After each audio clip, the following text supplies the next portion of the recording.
Okay, I'm reading chapter 25. We ready? Ugh, my glasses are dirty. Hold on. I can't look through that the whole time and read. Hold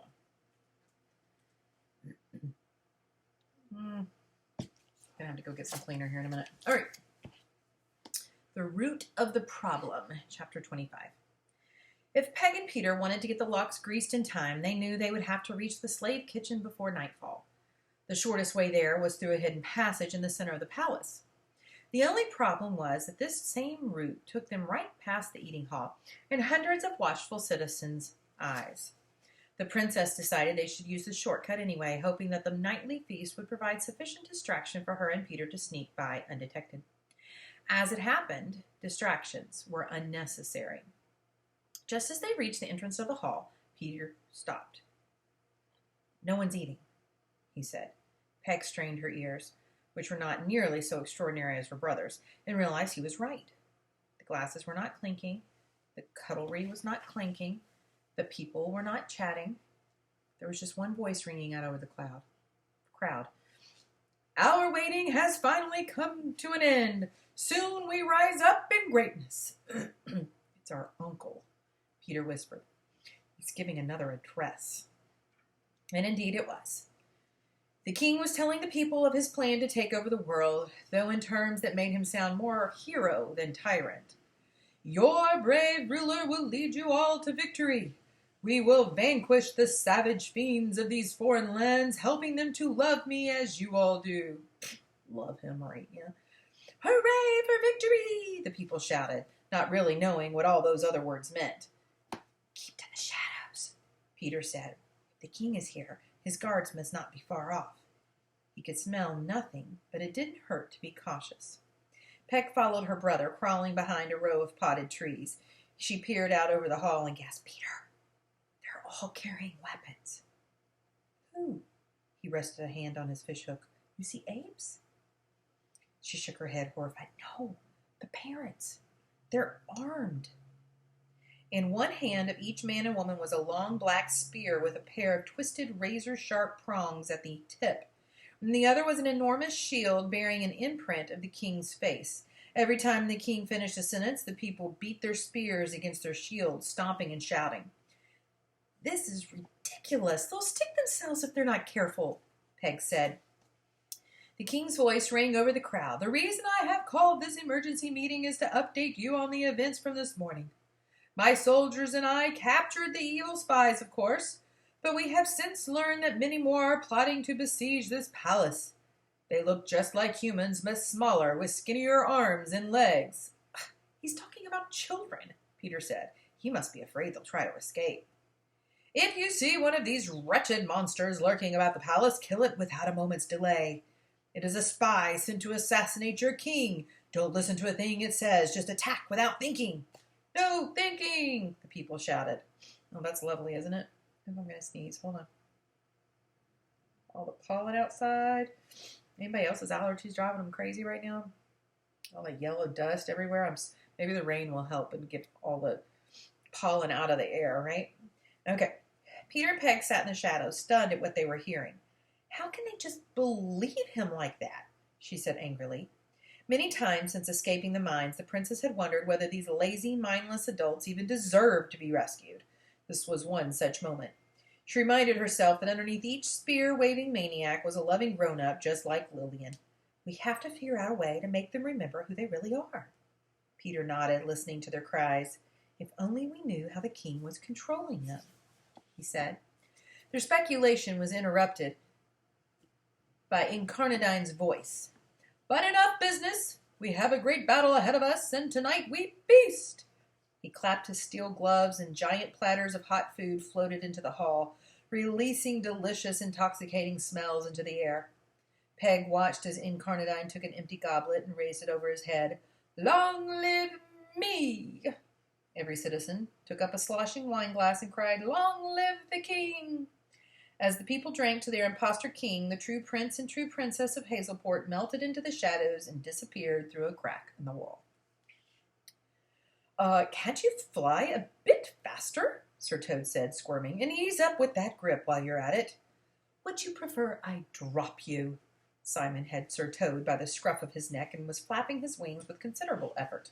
The pair had decided that the safest way to reach the top of the tower was to fly around the outside, where they could ascend undetected. Ascend means go up. Otherwise, they would have had to go up the steps, right?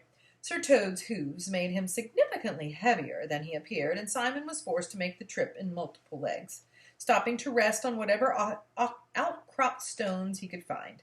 At last, they reached the deck, which extended far over the chasm. Simon flung Sir Toad behind a cask of gunpowder and landed beside him. "Of all the indignities," the knight said, massaging his neck, "carried about like some kind of brawling infant." "You make about as much noise as one," Peter muttered under his breath. He marveled at how any self-respecting knight could ever behave so fussily. "We are just lucky that the apes were too busy with their work to overhear us." Lucky. Right. Sir Toad eyed the dozens of guards loading pikes and nets into the flying machine's basket. The balloon was fully inflated, and the craft appeared ready to fly. 3 guards held on to anchor ropes, pulling with all their might to keep it from floating away. Longclaw paced among them, shouting orders. "Stoke that furnace! Ape the bellows." I don't know what that means. I know what bellows are. That's like to keep it, if the flame going, but ape the bellows. "Get those nets stowed already." "Thought we had slaves for this kind of labor," one ape growled, dumping an armload of shields into the basket. Another snorted in agreement. "Demeaning, that's what it is." Longclaw cracked his whip. "The king needs all the chidlers," he calls them chidlers, "for digging. Now stop your whining or I'll demean you right off the edge of this deck." Sir Toad studied the vessel before them. The flying machine had only 2 apes aboard, both wearing goggles. The first one was hunched over a great furnace, which fed hot air into the balloon's sails. The ape next to him was strapped into some sort of giant bicycle contraption. "I bet that's the steering device," he said, studying the brass levers. "If we can get up there, I think I can manage it." "Excellent." Simon flexed his talons. "I count 24 guards. How many do you think you can kill?" How many?" Sir Toad swallowed. "I am sort of hoping you could do the fighting part." The Raven looked at him, uncertain of whether there was a joke. "Well, you see, I'm afraid I'm not really a big one for bloodshed." That's what the Sir Toad said. What of the Dragon Clan you slew to win your life? Or win your title, sorry," Simon asked, recalling the rather dramatic tale the knight had shared with him back in the den. "Yeah, the thing is, my slaying didn't transpire quite the way I let on. There was only one dragon, actually, and he he did most of the work himself." This was true. In fact, Sir Toad had been asleep for the whole thing. Back then, he had been a simple peasant named Sheepherder Toad. One fateful night, a local dragon, which had been terrorizing the region as of late, swooped down on Toad's unlucky flock, gobbling them up. Like most dragons, the creature had no manners, and taking little time to chew its prey, the monster soon found itself choking to death on a plump ewe, which means a female sheep. The following morning, when the locals saw the dragon's dead body and Toad sleeping next to it, they proclaimed him a hero and demanded that he be knighted. From that day forward, Sheepherder Toad was called Sir. This had, of course, been a great mark of shame for Sir Toad. One he had been too embarrassed to ever share with another living creature. Until now. "I'm no hero," he said, tears welling in his feline eyes. "I don't deserve your respect, let alone my title. I'm just a shepherd with a fancy name." Simon studied his companion for a long moment. When he spoke, his voice had lost its harshness. "I, too, know what it means to face terror. I watched the enemy kill my brothers and my king. Once Mordecai escaped with the infant prince, I was completely alone." He paused a moment, unsure of whether he wanted to continue. "You may wonder why it took me so long to work my way underground and free the princess. The reason was simple. I was afraid. I spent years hiding from the apes like a coward. But then one night, from my roost in the rafters, I saw her, my princess, being dragged to the palace halls with the other slaves. It was then that a terrific gust of wind took hold of me and swept me from my perch. In that moment, my life of hiding came to an end. Before I knew what I was doing, I found myself flying towards the apes, talons raised for battle. The old raven shook his head. There are times when justice demands from us more than we would give. I have no beak, and yet I must fight. Simon looked to the airship and saw that the apes had finished with their loading and were preparing to launch. He extended his wings. I'm afraid we do not have time to discuss whether you feel like a hero. Justice compels us to act. He took hold of the knight and lifted him into the air. What in heaven's name are you doing? The knight sputtered. They'll kill us. Not if we kill them first. It's time you earn your title, Sir Toad. That's pretty funny. Leaving us hanging. As Peter suspected, the walls of the entire palace had been hollowed out to make way for the locking mechanisms. In this darkness, he was the one to lead. Keep up, he urged Peg as he slipped between dormant cogs and wheels. We've got to get to the slave kitchen before the magic bell starts up. The princess wiggled beneath the giant wooden gear, imagining what it would do to her skull if it suddenly came to life. Preferring not to dwell on such possibilities, she put her energy into trying to follow Peter, who was several lengths ahead of her. They dropped down from the gears into a narrow waterway. Unlike the sewers, which smelled filthy, this tunnel carried fresh spring water. Floating along the surface was an endless procession of platters, all piled high with steaming food. The slave children have to prepare every meal, Peck explained. They send the platters out to the eating hall on these little rivers. That way the grown-ups never have to see who's serving it. If we follow this water upstream, it should lead us straight to where we need to go. As they traveled, Peter told her all about growing up as a thief in a small port town. He talked about Mr. Seamus and his vile dog killer. He explained how he stole the haberdasher's mysterious box and almost drowned with Sir Toad in the troublesome lake. He told the story of meeting good old Frederick and earning his fishhook. If only we had a giant dogfish to help us now, Peg said. I bet he could stop those horrid sea serpents. It's too late for that. Once we crossed into this kingdom, we lost any way of reaching him. I'm afraid it's up to the four of us and the fantastic eyes. Peter patted the box inside his bag. This led Peg to a question that had been nagging at her for some time. Why haven't you tried the green pear? They are your birthright, after all. As desperate as Peter was to don the eyes of Hazelgood, he knew the time had not come. The professor warned me to wait till the moment was right.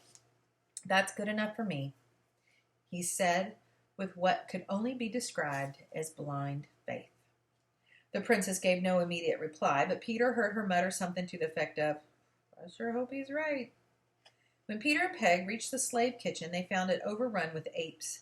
It seemed that with all the children working in the mines, it fell on the night patrol to do the cooking, a task they were not enjoying at all.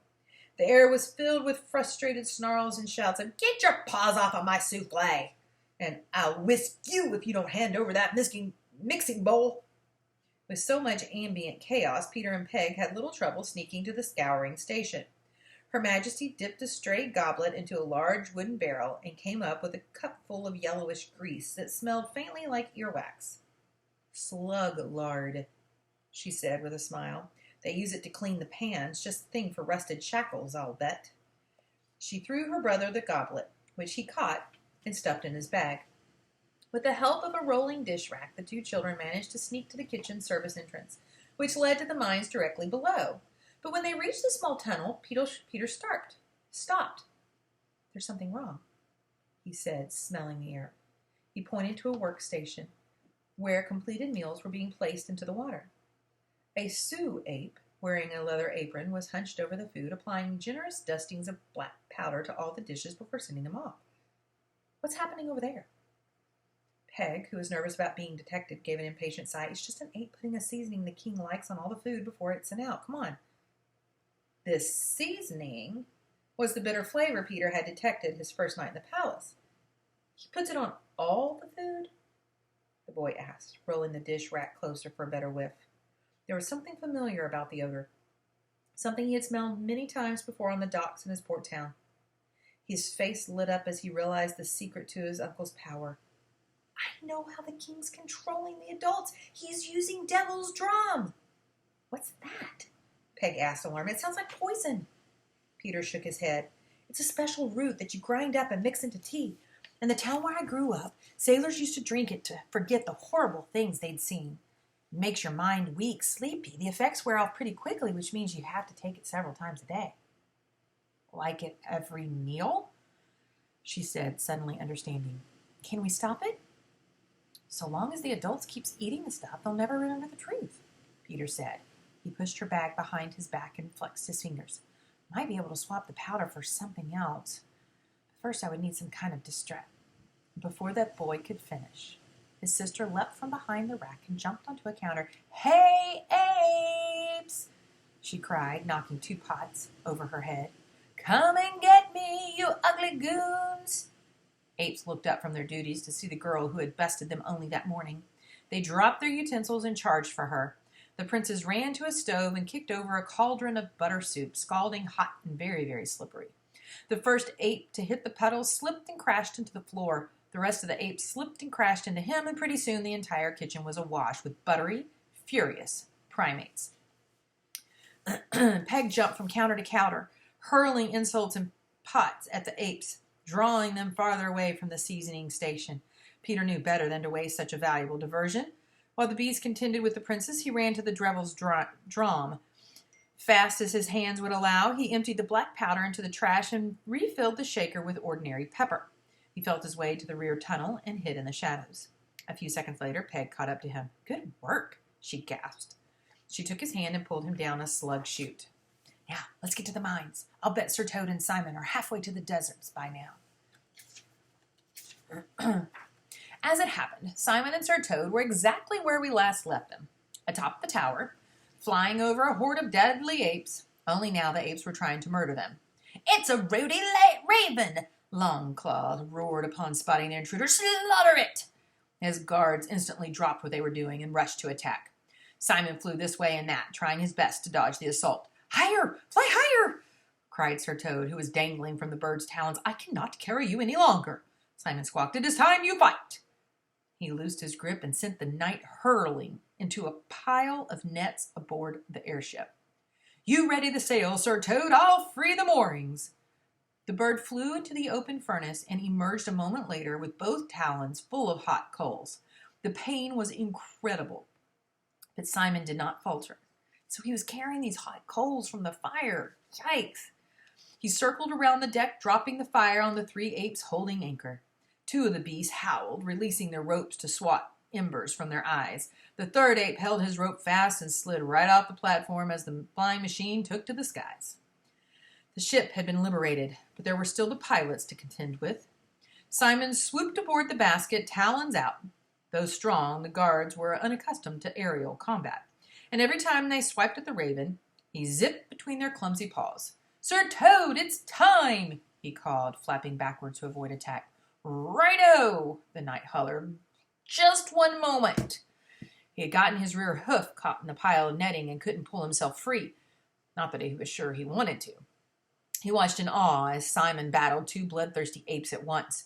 Even without the benefit of a beak, the raven had managed to temporarily blind one and fell the other. But then a 3rd ape, who had been holding fast to his anchor rope all this time, hoisted himself over the edge of the basket. There's one behind you! Sir Toad shouted. Too late. The ape snatched Simon and pinned his wings back to restrain him. Don't you know about louts, but I'm feeling peckish, he said with a hungry laugh. The other 2 apes staggered to their feet and joined the fun. Sir Toad! The bird gave a desperate squawk. Now!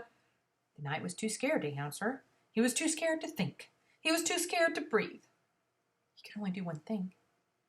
Act. He sprung from the nets and galloped across the basket at full speed. Tally-ho! He leapt into the air, assaulting the apes with 4 hoofs and all his heart. The beasts were caught so off guard that they stumbled backward, flipping right over the edge of the basket and into the abyss. Good riddance! The knight shouted. It took him a moment to realize that one of the creatures still had Simon in his grip. Without hesitating, Sir Toad grabbed a knife in his teeth and hurled it overboard. His aim was true, and the weapon's handle smacked squarely against the ape's head. Who's there? The creature snarled, reaching up to check for blood. In doing so, he let go of Simon, who immediately flapped to safety. The three apes spat and screamed and cursed until at last their voices were swallowed by the chasm forever. "Did you see that, Simon?" Sir Toad was trembling all over. "I did it! I slew a monster! 3 of them!" The old bird nodded. "You fought bravely. I owe you my life." The knight looked down at the raven's talons, which had been seared by the embers. Smoke still wafted from the charred flesh. "Will you be all right?" he said. "I will heal. Ravens are cold-born beasts. They do not burn as easily as most living things." Even now, his talons, though ravaged, were flexing with their usual strength. "Now, if you would take the helm, Sir Toad, it is time for me to see my brothers once more." When Peter and Peg reached the mines, they found the digging machine in high gear. Every slave in the kingdom had been reassigned to mining duty. The running wheels that powered the machine were all stuffed to capacity, with more than 10 children inside each one. With every step, the children pushed the massive drill deeper into the rocky wall. Peter strained to hear Lillian or the others amidst the noise, but it was impossible from this height. "Faster, you maggots!" a guard shouted below, snapping his whip at the nearest batch of slaves. "I better see you running, lest you want my pet here to catch up with you." He slackened the leash in his hand, and his sea serpent lunged toward the closest cage, snapping at the children's ankles. The terrified slaves raced to escape its deadly jaws, but of course went nowhere.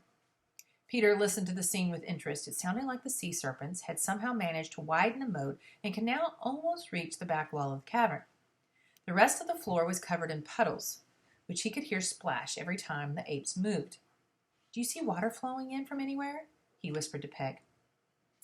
The girl stared through the darkness. Sure enough, there was a thin trickle of water running down either side of the drill. "It's coming from the Clockwork Beast," she said, astonished. "But how can water flow from rock?" Peter listened to the sea serpents swimming back and forth along their ever-increasing shore, shrieking and hissing. The sound made his whole body tense up. Even if he could free all the slaves, those monsters were blocking the only exit. It was drown or be gobbled. If only Peg's idea were possible, he thought to himself. If only we could call Frederick. But no, the only path to the ocean was on the other side of that drill. Or was it? Peter recalled something Sir Toad had said about the king finding cracks in the foundation, cracks big enough for sea monsters. "That's it," he said with a sudden burst of excitement. The next moment he was on his feet, digging through his bag. Peg stood with him. "What's it?" "I think I have a plan to beat those serpents." He handed her his burgle sack, which contained the goblet of slug lard. "You'll need to grease the locks alone for a while, but stay close. I might have to borrow your hands for something." "You've already got hands. What are you doing?" He opened his palm, revealing a pair of shiny black eyes. "I'm going for a swim." It's the end of chapter 25.